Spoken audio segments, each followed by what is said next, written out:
தாவேகா பெண் நிர்வாகி உடையை கிழித்து தாக்குதல்.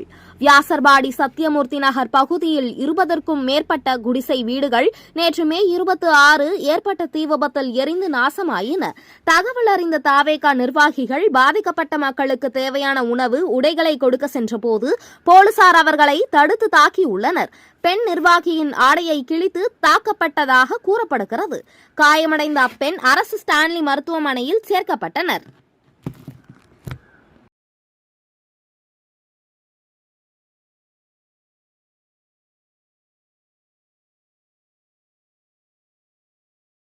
இடம் இல்லாம நம்ம சும்மா ரோட்ல கிடக்குறோம். விஜயமடத்துல வந்து தலைக்காணி, பாய், சாப்பிடுறதுக்கு தண்ணி கேனு, டிஃபன் எல்லாம் கொடுக்கணும். போலீஸ் அதையும் கெடுத்து லேடி அடிச்சு ஹாஸ்பிட்டல் அட்மிட் பண்ணி வச்சிருக்காங்க. அந்த லேடிய போலீஸ்காரங்க இங்க ஒரு சண்டை திருப்பி போலீஸ்காரங்கனால எங்க ஹெல்ப் அவங்களும் ஹெல்ப் பண்ண மாட்டாங்க, ஹெல்ப் பண்ணவங்களும் விட மாட்டாங்க.